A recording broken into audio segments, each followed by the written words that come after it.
So I think I briefly mentioned the watchdog authority of the civil grand jury.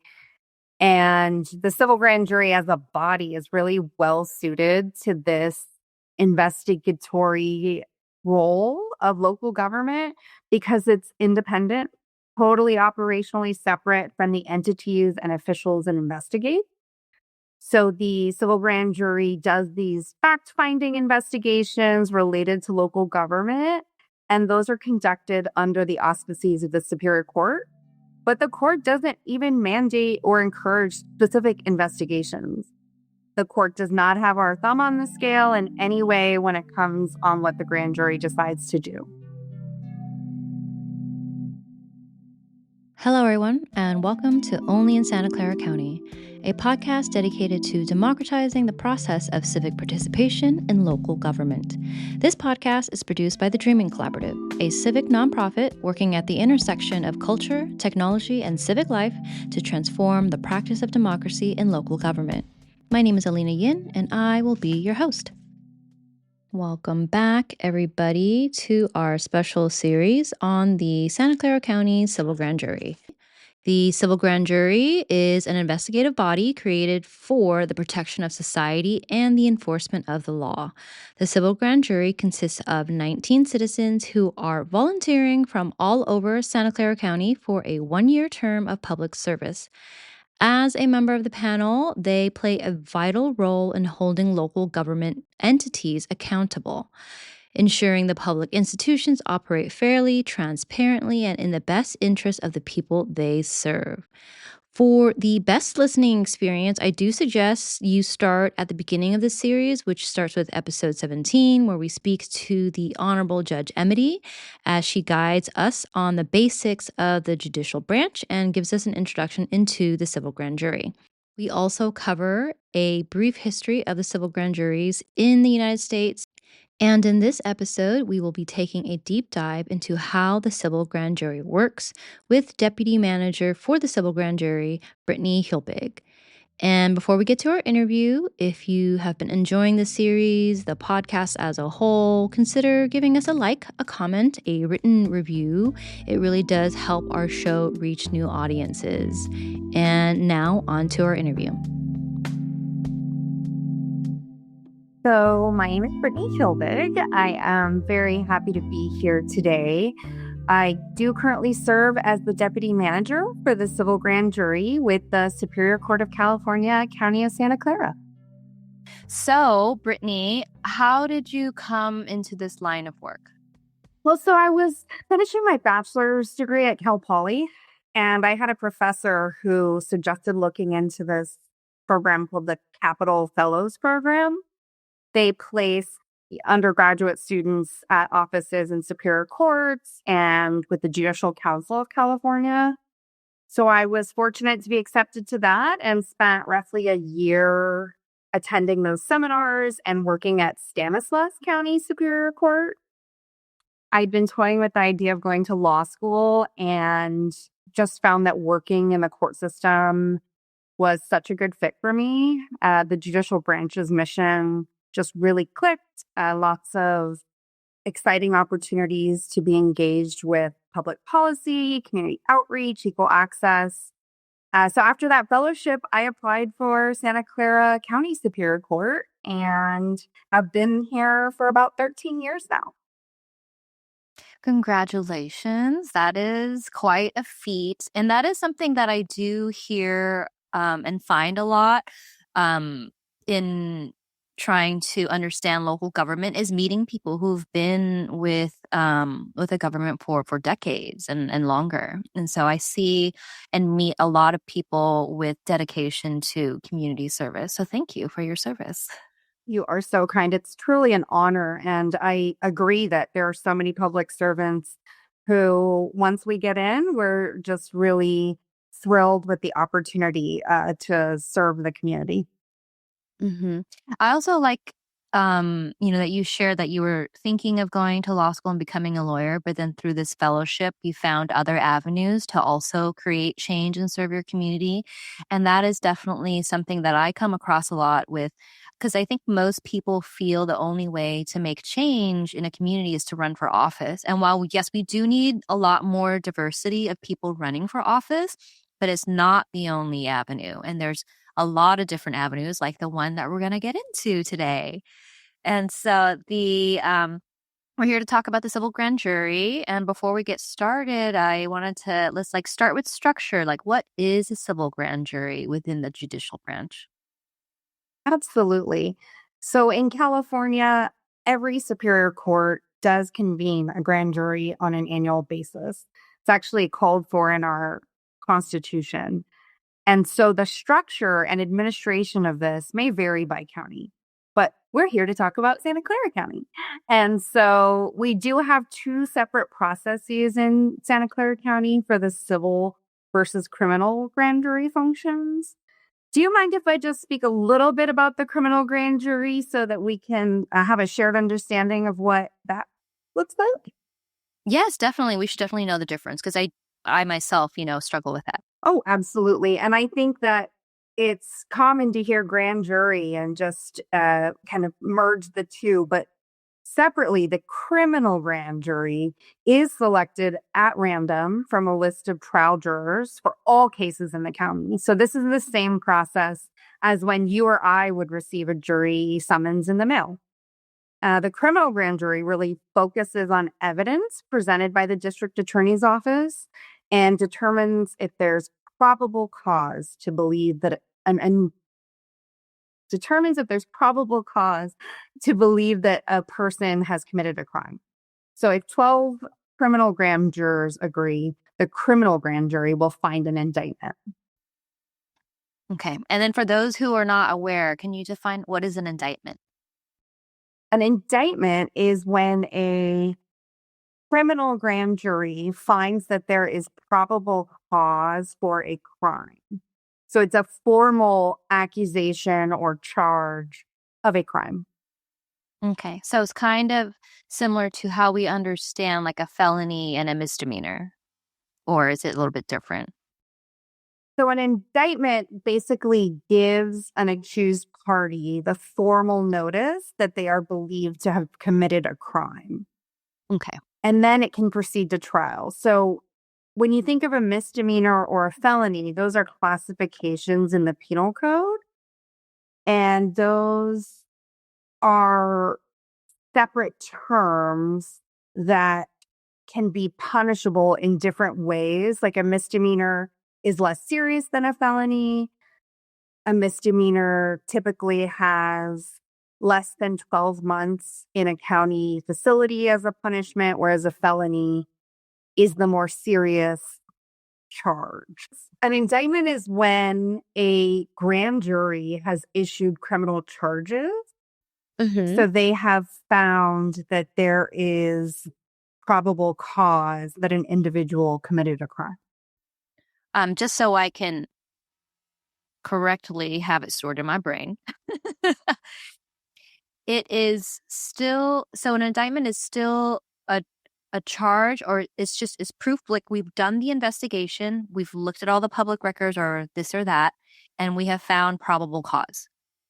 But it's not necessarily like you're guilty. That's what I'm trying to understand. It's like, are they guilty or not guilty? It's not a finding of guilt. It's a charging document. So it's basically saying that a grand jury has looked at the evidence and feels there's probable cause for then the prosecutor to file charges. So this person has not gone to trial yet. If you have an indictment issued against you, the grand jury is just reviewing the evidence and saying that there is probable cause for the prosecutor to move forward with charging that person. Okay. All right. So we've got that settled. And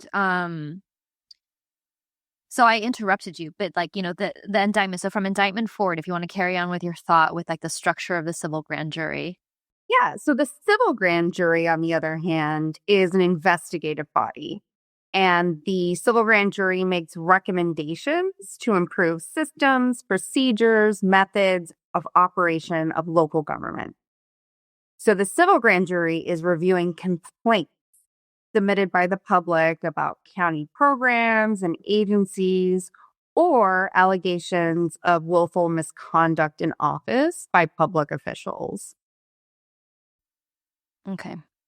So it's like your government complaint box, and maybe also like the clause, you have the right to petition for grievances. It's definitely a government complaint box in the sense, if we're staying with analogies, I think that's a really helpful one because the grand jury does have the jurisdiction to investigate these complaints. Its civil watchdog responsibilities are specified. I think I mentioned the California Constitution, but also in the Penal Code, the Government Code, case law, and Attorney General opinions. So it is a place where residents can go to voice their concerns about local government. Okay. Can you give us like a few examples of past complaints that were taken up in an we don't have to go into the case, but like, for example, there, like, you can complain about this and we listened to you and went and investigated that. So there are considerable confidentiality requirements that apply to the grand jury. And so I am bound by those confidentiality obligations. So I can't talk about specific complaints or specific investigations, but I can say that the jurisdiction of the grand jury, it does include the condition of public detention facilities in the county. It includes the operations, accounts, and records of any special district within the county, joint powers agencies. The grand jury can investigate those books and records. All of our school districts, our county offices, elected officials, and the grand jury has broad jurisdiction to investigate and issue reports on those bodies. Okay. So, anything else about the structure of the civil grand jury, or at least the differences between criminal and civil grand jury that you wanted to? Absolutely, yes. I think it's helpful to appreciate that the civil grand jury does run for a fiscal year in our county. So they're impaneled in July and discharged by the court's presiding judge in June. So they have this year to carry out these investigations, and they are all volunteers. So the Superior Court, led by our presiding judge, is required to perform some functions for the grand jury, training and recruitment, for example, and to inform the civil grand jury of their powers and authority. Whereas the criminal grand jury typically serves for only about 60 to 90 days. So it's a much shorter commitment. And the criminal grand jury, again, is selected at random from all jurors in the county. So it's similar to going through trial jury duty.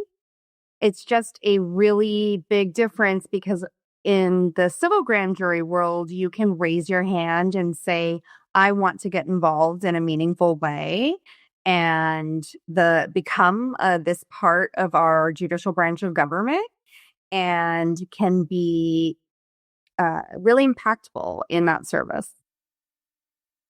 Yeah, and I think that's really amazing. It's such an amazing opportunity that I wish was taught in high school and, part of, public education, because it is a facet then, from the way that you're describing it and I'm understanding it, it's a facet of our democracy that is dependent on public participation so that everything works. It's not just the elected officials that are making all the decisions, but it's also, there's an avenue for people to be involved, a part of that decision-making process. Absolutely. That is the perfect way to look at this as an avenue to meaningfully participate in our local government, to make findings and recommendations that then our elected officials and public offices are required to respond to. And while the civil grand jury is considered to be part of the court, it is this independent body that would not be in existence without participation from residents. And they have to be residents of Santa Clara County. They have to be part of our community to serve on the civil grand jury, because you are a voice for the county and you become a voice for our residents. Now let's get into, the structure of how the civil grand jury works and what people can expect. So I think I briefly mentioned the watchdog authority of the civil grand jury. And the civil grand jury as a body is really well suited to this investigatory role of local government because it's independent, totally operationally separate from the entities and officials that investigate. So the civil grand jury does these fact-finding investigations related to local government, and those are conducted under the auspices of the Superior Court. But the court doesn't even mandate or encourage specific investigations. The court does not have our thumb on the scale in any way when it comes on what the grand jury decides to do. Okay. And can you clarify like investigation versus like case clarification? Civil grand jury does perform these investigations, which, as I think I mentioned, can start from a public complaint. The investigations and the complaints are not public documents as a case filing would be. And so the civil grand jury is not looking at criminal cases that are filed by the district attorney. They're not going and sitting in small claims court to provide, individual remedy to folks.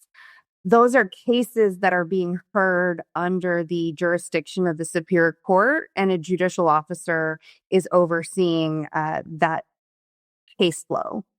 The civil grand jury is really relying on their statutory obligation to perform these investigations that are looking at symptoms. And so it's a much more holistic view of what our public agencies are doing and how the civil grand jury can affect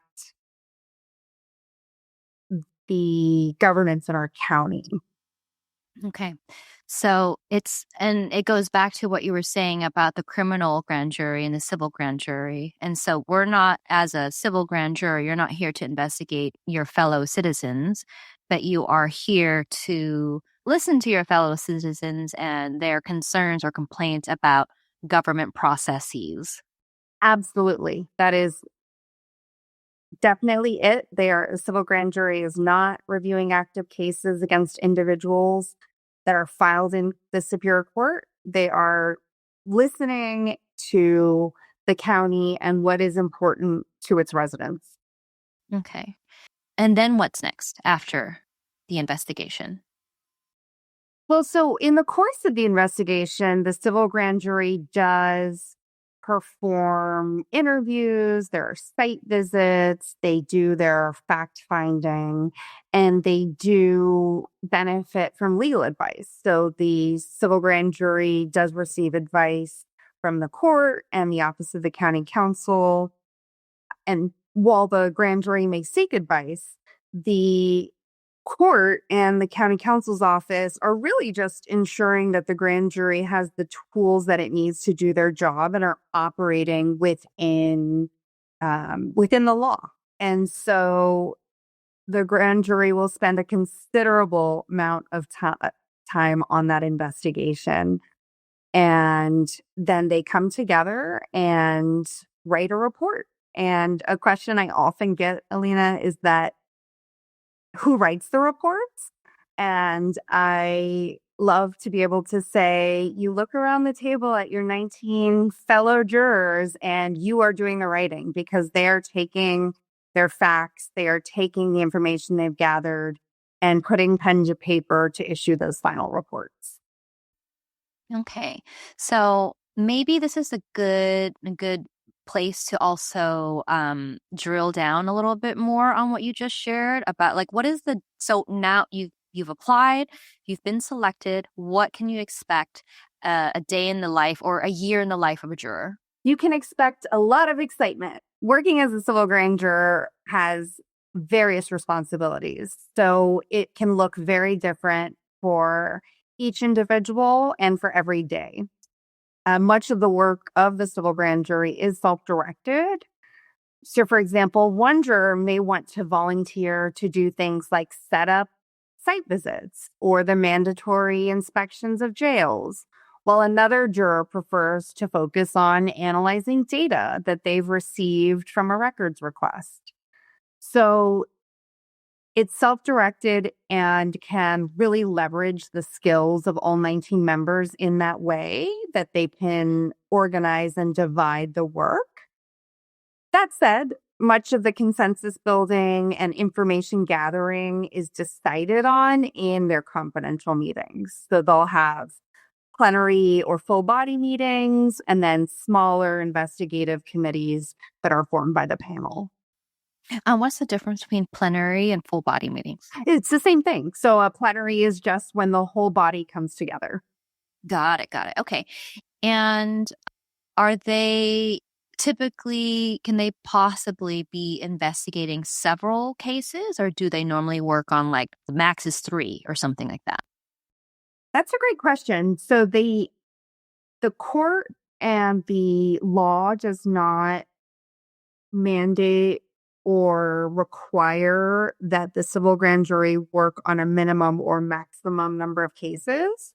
The grand jury is required by law to release at least one final report during their term. I think in our county, it's fairly typical to see somewhere between 5 and 10 reports released per term. And those do all become public record after they're released. And so the civil grand jury, I would say, typically is working on more than one investigation at a time. And you had mentioned, so they meet weekly for a year or? The meeting schedule is also self-directed. So the civil grand jury gets to come together as a body and determine their meeting schedule. I would say it's typical, given the gravity of their responsibilities, that once a week as a body is probably standard. We estimate that you're probably spending somewhere around 20 hours a week on grand jury work. Now, that's not all meetings. Document review is a big one. Those site visits that I mentioned are a big one. But some of that is, reading, research. It's not all done in meetings, but it is a significant time commitment. Okay. It's like a part-time job. It sort of is, yeah. A very important part-time job. And I know you had mentioned that there are volunteers, but there is a per diem or like some kind of stipend, correct? A small stipend. There is, yes. So the per diem for a civil grand juror in our county is $45. So that's every day of official grand jury business. You're entitled to that per diem. It's set by county ordinance. And then there is also mileage reimbursement. So, for example, if you're traveling to a county facility to pick up documents, if you're going to observe a town hall or something related to an investigation, there is mileage reimbursement. And then, of course, parking is provided. So we do try to give the civil grand jury various options of how to cover the costs associated with service. Okay. And so they do their year of work. And I had another random question. Why 19? That is a really good question. So that's set by statute. A lot of this, the penal code, the government code. So it's in California, in all 58 counties, the number of jurors is directly tied to the size of the population of the county. And so our county is set at 19. There are, I believe, some of the larger counties in California are at 23. And so the Superior Court, under the guidance of the presiding judge, each year does review the relevant statute to make sure that our population um, is still requiring 19 civil grand jurors. Okay. Okay. Interesting. Okay, that's good to know. All right. So, we went through, a day in the life, what people can expect, and then at the end of their term or service, um, at least one report has to be issued, and these reports are approved. They're written by the jurors themselves, which I think is really interesting. And then there is a vote to approve them by the entire body, the 19 folks. Yes. Every public action must be approved by a vote of the body. So they will post a confidential vote before releasing any report. Do the reports always get published like the same time every year? That's a great question. The reports can be released at any point in a grand jury's term. So it's on their timeline of when they finish the report. Got it. Okay. Okay. Okay. And that is, I mean, except for the confidentiality part, it's very similar to how boards and commissions work on a city and county level as well. It's like they're working on something and then they vote to approve it to send it to council or the board of supervisors. Yes, absolutely. I would say that using that structure to think about how the civil grand jury works makes a lot of sense, because all jurors also have an equal vote. And so it is a lot of consensus building, a lot of collaboration, a lot of deliberation, and similar to how a board would operate, functioning only as a body. And so the civil grand jury does only function lawfully as a body. Mm-hmm. And are they subjected to like the Brown Act as well? The civil grand jury actually has significant protections of the work that they do. And the reason behind that is to protect the confidentiality of complainants. So all of those complaints that are submitted remain confidential. When a witness is interviewed by the civil grand jury, their identity is protected.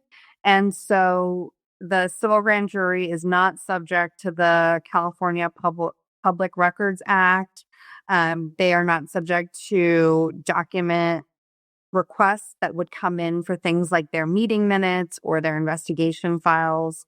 There is a very limited mechanism in the penal code for a judicial officer, namely in our court, the presiding judge, to review requests for those records to be released, but it is a very, very limited circumstance in which that would happen. Okay. Okay. And just before we close out this question, if we can clarify again, like it's an independent body and they have staff, for example, like you, and they have a presiding judge. And so what are all of the tools and like support that a civil grand jury has to do their work within this year? That's a great question. So the presiding judge does impanel the presiding judge does impanel the grand jury and charge them. So at the start of each term, the presiding judge will inform them of their authority and responsibilities. I do serve as the staff for the civil grand jury, and so I can help with their orientation and a lot of the administrative pieces that might help them in their work. County counsel's office has a very wonderful and dedicated attorney who has worked with the civil grand jury for several years. There can also be support from the district attorney's office in the instance, or if there was a situation where any quasi-criminal matters fell before the civil grand jury. at the onset of each term, the court does facilitate and coordinate training for the civil grand jury. And that would include from the district attorney's office, from county counsel's office, from judicial officers, and then from me to help them really hit the ground running with all of the technology that is provided to them. So one thing is the civil grand jury does receive software to be able to engage in hybrid or remote meetings, to perform cloud-based document review. And so I really try to help them to become familiar with those tools. And our IT department is super wonderful, and they can help as well. So the court really works to provide a solid foundation for them to come into, to get the information that they need to then begin their investigations and their fact finding without having to worry about things like, where do I park, or how do I get into this building? We put a lot of thought and effort into helping them orient themselves at the beginning of their term and then throughout the year. So we do provide training opportunities. The court works with a nonprofit to provide specific report writing workshops so that they, get some solid foundational information on how to approach report writing. We do work with the county. For example, the Office of LGBTQ Affairs has a wonderful module that they have enabled the civil grand jury to complete, and just to help us all continually be trained in various, bias and fairness and equality issues, so that can also be part of the underpinning of their work. How amazing. It's like a citizen law school and local government school. It's funny you should say that. I can't take credit for this, but a wonderful grand juror a few years ago said that I feel like I got a master's degree in civics. And I was like, that is great. That is great. I want that. Right. I want that. I mean, it's such a great opportunity and a unique one to have such broad access to local government. Mm-hmm. Okay, so they are very well resourced. And I don't know, do they need a budget? Do they have a budget? I imagine maybe some reports, requests might cost money, or like, how does finances work within that system? You are going to get tired of me saying this, but it is set by law. And so there is a budget. It does require that the presiding judge review and that the county provide the adequate funding for the civil grand jury to perform its functions. We are very fortunate in this county to have had longstanding support in that area. And, for example, the court and the county often partner to meet the needs of the civil grand jury.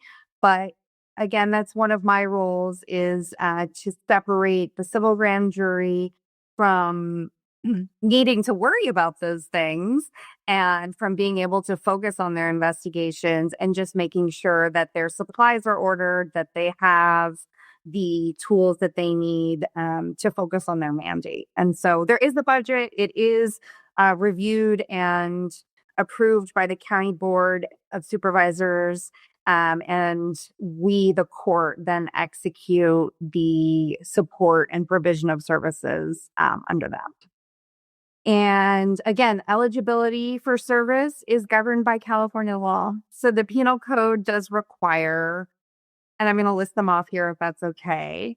The penal code requires that a person be a citizen of the United States, be at least 18 years old, have been a resident of this county for at least 1 year prior to being selected, possess ordinary intelligence, sound judgment, and good character, and possess a sufficient knowledge of the English language to communicate both orally and in writing.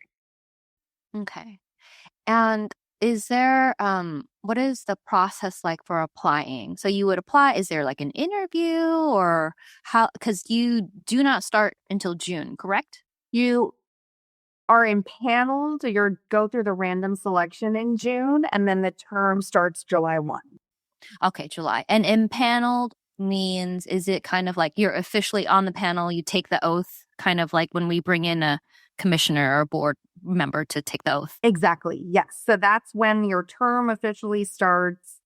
One of the requirements that's not in the penal code, but is a requirement, is to file what's called a Form 700, which is a financial disclosure form. It's probably something you've heard a lot about because it is part of the Political Reform Act. But in the sense of their term starting, that would be the date in which their disclosure starts as well. So the grand jury is randomly selected in June, and then come July 1st, that's when our presiding judge actually delivers that charge. It's when they begin their requirement to file the Form 700. And before that, there's a ton of work that goes into it, and we're very grateful to the residents who are willing to put in that work, because an application is required. It is an application that aims to not only capture the information that's required by law, so both by the penal code and by the California Rules of Court. We have to verify certain information, and it also requests that applicants disclose some of the things that might be disqualifiers for serving on the civil grand jury. Um, if you don't mind, I can list those from the penal code. Okay, so there are only 4 disqualifiers, and these, again, are part of California law.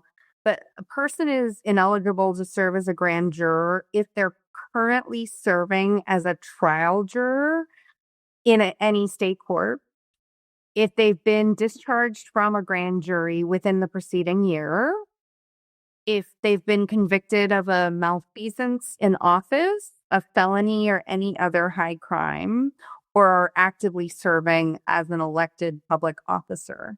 And so the application really helps the court just to ensure that those pieces, those criteria are met before moving on to the next step. Okay.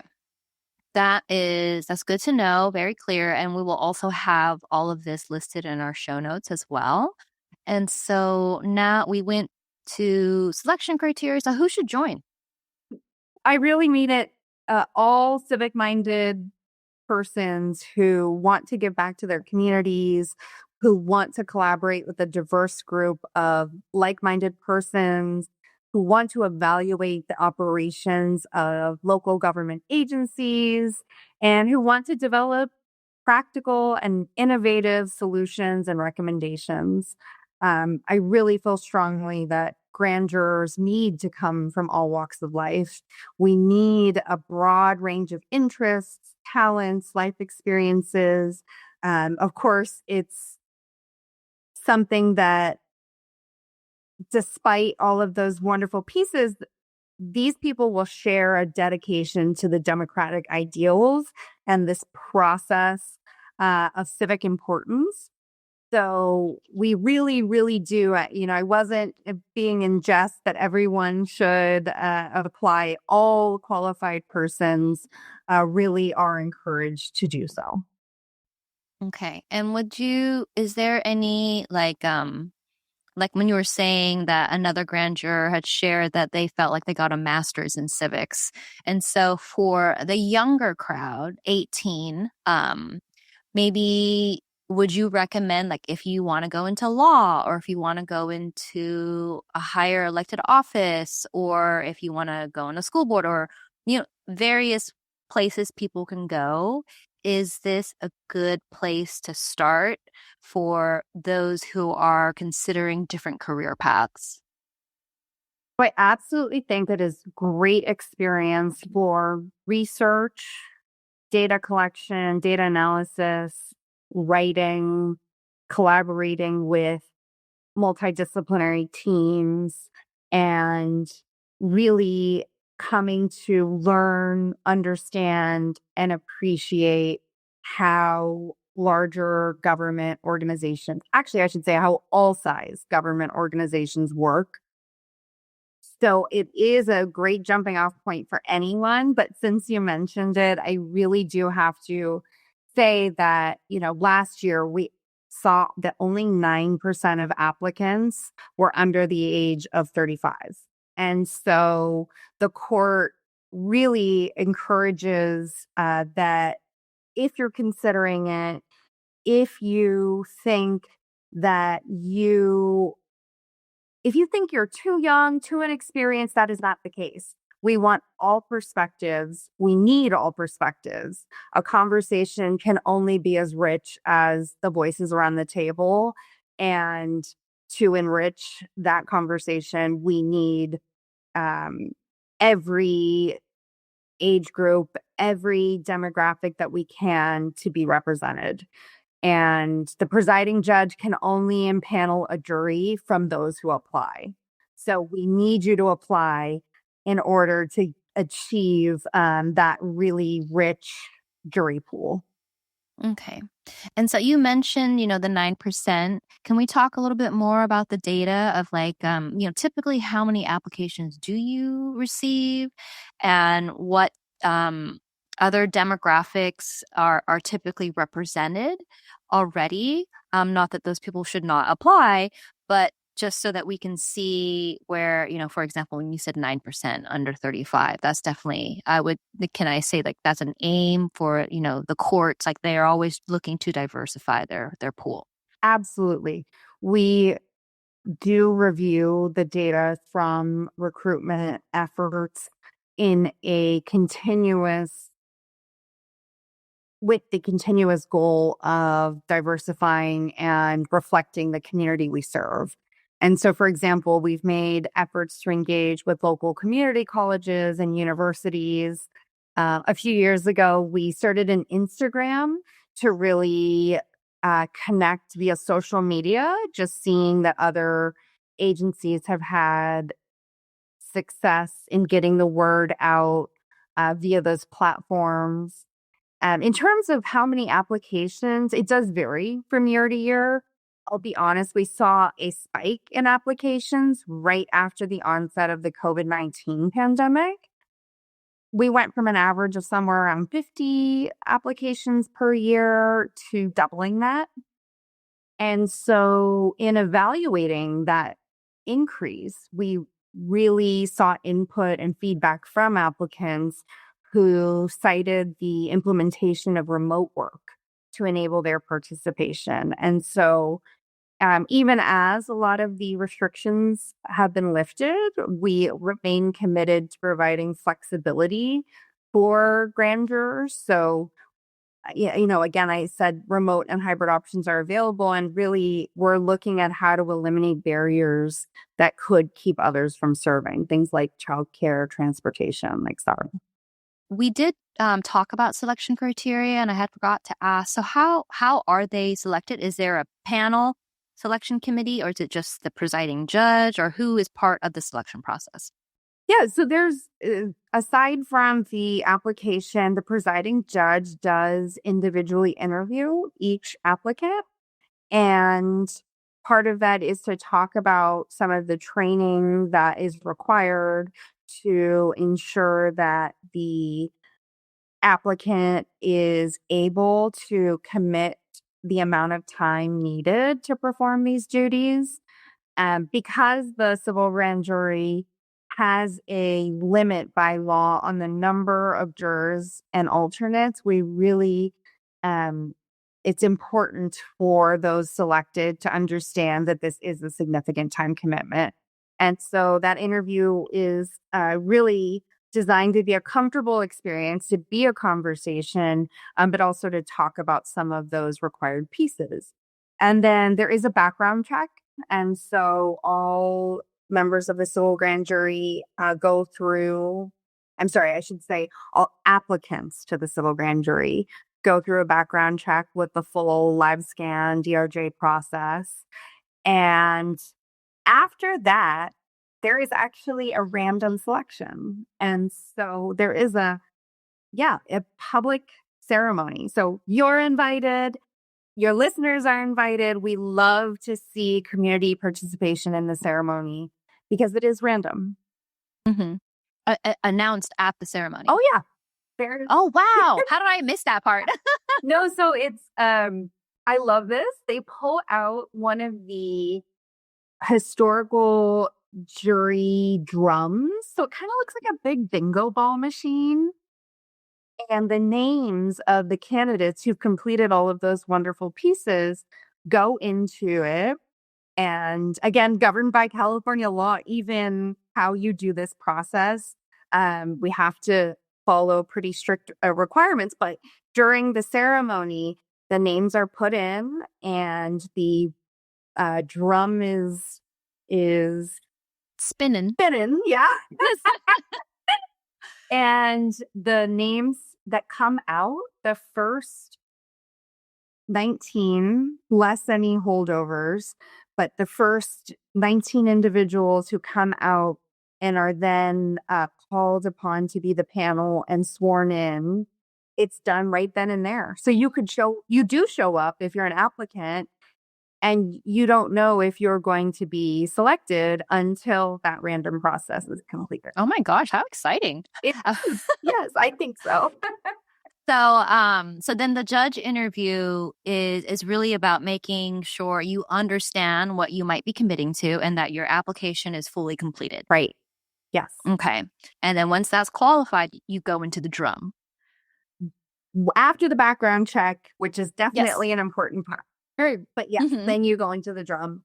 And the drum, once you're in there too, you can be chosen as an alternate, which is another really important piece. So even if you're not one of the first, who get 19. called out, the court does put forth alternates at that point who then become part of the system for the rest of the year. Okay, as a backup. Yes. And you do have to be, obviously you can't be sworn in if you're not present. And so your name could be called, but for whatever reason that person's not there that day, they cannot be selected. Is that correct? That is correct. You do have to be present. Okay, got to be present to win. All right. Okay. I can't believe I missed that part of the selection process. That is so cool. Yeah, no, and it is something that we try to get the word out, and it's one of the rare times that I see in the court that people are going in and, like you said, you must be present to win. They're winning something. They are excited for this opportunity. And to that end, we do, ask if folks want to bring in their loved ones and supporters to cheer them on. All are welcome. So it is a really inclusive ceremony. I loved that old newspaper clip that you posted on Instagram. I don't forget what year it was from. 1978.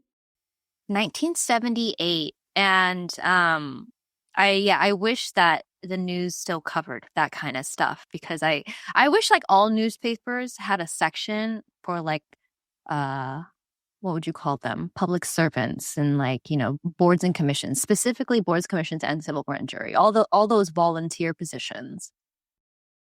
It would. I certainly would be supportive of the civil grand jury getting the attention that they so deserve, because this is really a true act of public service to dedicate this time and energy. You're really dedicating your brain power, your perspective, your experience to the greater good in our county. I will say that the civil grand jury, because it's a confidential body, I was surprised. And for your listeners, there was a civil grand juror who found a newspaper clipping from the 1977, 1978 panel where her mother was serving. And it was such a beautiful tribute and testament to her mom, but also to her, to see that she had a similar path that led her toward the civic duties. And but I will say, so I was surprised to see that someone's home address was printed in that. I know. I saw that. I was like, oh, back in the day. Yes, right. And so the civil grand jury, we do part of the court's efforts are to help. They get court issued email addresses. They have a confidential workspace. So we're not asking them to put their, home address forward or anything like that. But I agree with you. It would be so lovely to see a return to the celebration of so many of these wonderful volunteers. Yeah. It reminds me of an episode I did a long time ago for the Only in San Jose podcast, which is about city government, where I ended up finding out that my best friend, who was born and raised in San Jose as well, was a San Jose youth commissioner when she was in high school. And I was doing a youth commission episode, so I invited her on. And so we had like present San Jose youth commissioners who are like 16 and up. And then us elder millennials, like back in our day.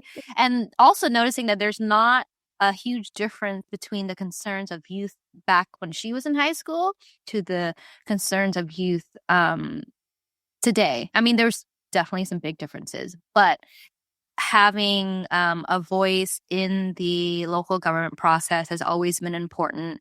And so I love seeing that I don't know if it's like the longevity, the legacy of that. And also it's like, no wonder we're friends.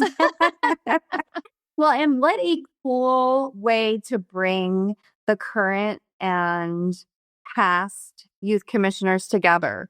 What a fascinating connection that must have been. Yeah, it was a really good conversation.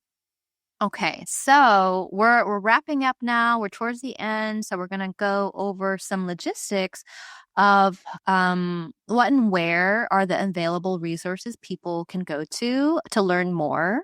You are so wonderful. Thank you. So the court does have a website, and it does have the complaint form, past reports issued by the civil grand jury going back about 25 years. The application, all of those wonderful resources are listed on the website. And then we do have a YouTube channel. It's through the courts, but it's a specific playlist for the civil grand jury. The court recently actually hosted a panel discussion with current jurors and the presiding judge. And we have that available on YouTube. I'm happy to chat with anyone who is interested in learning more. I hope you can tell I'm very passionate about the institution of the grand jury and just the integrity and impartiality of the institution. I'm happy to talk with folks about their interest and to walk them through the process. Like, you are interested in submitting a complaint or an application, please reach out and I'm happy to connect. Okay, so I'm going to put in the show notes the websites, the YouTube, your Instagram, and contact information for you or for your offices so that people can contact you if they want to learn more. Okay. Yeah. And you mentioned a little bit, so the submit a complaint form is on your website. Can you talk a little bit about like what's on the complaint form and like what that process is like for a public facing, like I'm going to go because I have something to complain about? Absolutely. So the complaint form, there is a printable version, but there's also a web-based option. So you'll have, options on how to submit. There is a field for you to enter your contact information if you're interested in speaking directly with the grand jury. It is at the discretion of the grand jury to schedule an interview. So they decide, again, going back to their deliberations and voting, how to proceed. But you can also submit it anonymously. So that's certainly an option if you're so inclined to do so. And once the complaint is submitted, it does go to the grand jury for their consideration.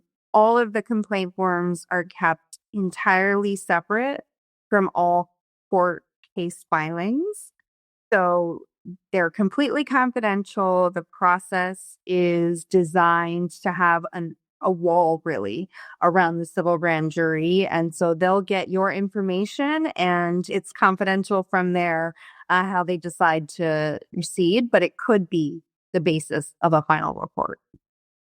And do all the complaints receive a resolution in terms of like it's been accepted or it's not being taken up? Is there like some kind of notification system about that process?